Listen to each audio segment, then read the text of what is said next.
Em 1767, o rei Carlos III da Espanha expulsou os jesuítas do Chile, temendo que os jesuítas lhe roubassem o reino. E dentre os jesuítas expulsos estava um padre de origem judaica, o padre Manuel Lacunza, o qual foi para a Itália em 1768 e publicou na Espanha, em 1811, o livro A Vinda do Messias em Glória e Majestade.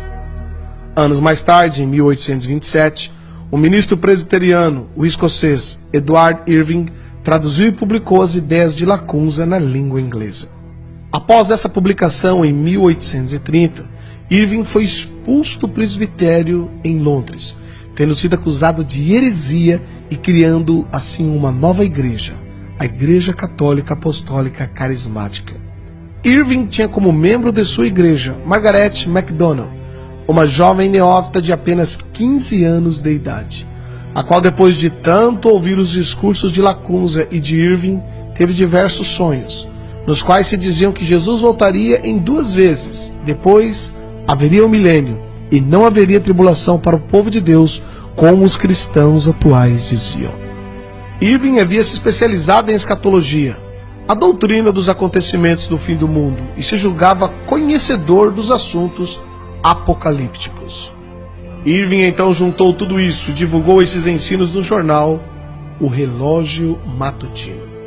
Nessa mesma época apareceu William Miller, fundador das doutrinas adventistas, o qual previu que o retorno de Jesus se daria entre 1843 a 1844. Quando percebeu que Cristo não veio, Miller tratou rapidamente de mudar as suas ideias e as suas datas, e inúmeros seguidores o abandonaram. Porém, um grupo permaneceu e fundaram assim a Igreja Adventista do Sétimo Dia. Tempos depois, em 1859, um maçom, John Nelson Darby, estudante de direito, pregador anglo-irlandês, organizou as ideias do padre jesuíta Lacunza, de Irving, de Margaret MacDonald. Darby ensinou que a igreja seria arrebatada antes da grande tribulação, que para ele duraria 7 anos. E Darby também reinterpretou a Bíblia, criando as doutrinas dispensacionalistas.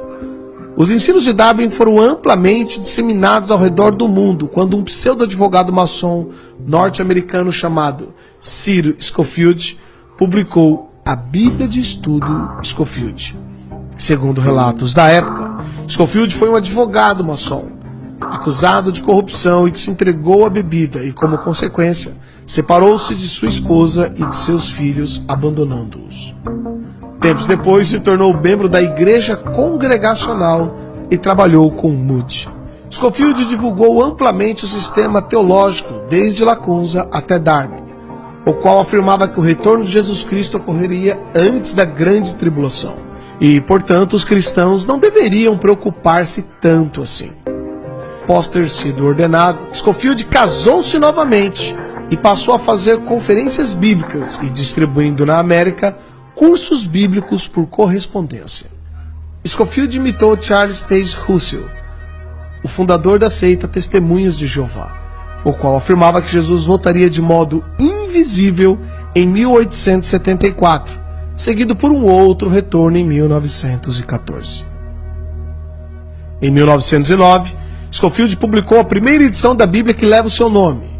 Ele foi patrocinado por banqueiros que tiveram interesse de que essa nova doutrina fosse divulgada.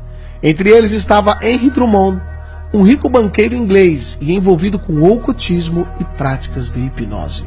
Foram distribuídas nos Estados Unidos gratuitamente milhares de cópias dessa nova Bíblia de estudo, a Bíblia de Estudo Scofield. A partir dessa nova crença, mudou-se a mentalidade dos cristãos americanos e, em seguida, de todo o mundo. A maior parte dos cristãos passaram a crer que não mais passarão pela grande tribulação, e se não forem arrebatados na primeira vinda de Cristo, poderão ser na segunda vinda. Juntando-se a isso, surgiu o escritor de ficção Tim LaHaye, que popularizou através de livros e diversos filmes as ideias da Bíblia de Estudo Scofield. E Tim LaHaye lançou também a sua própria Bíblia, a Bíblia de Estudos Tim LaHaye. Os filmes de Tim LaHaye são ficção, como ele mesmo diz, e mostram as ideias de Lacunza, de Irving, de Miller, de Darby, de Scofield, os quais afirmam que a vinda de Jesus, isto é, o arrebatamento, não será visível, mas será um rapto, uma espécie de sequestro, e que os cristãos que não forem arrebatados poderão ir na segunda vinda ou nos 1000 anos que seguirão.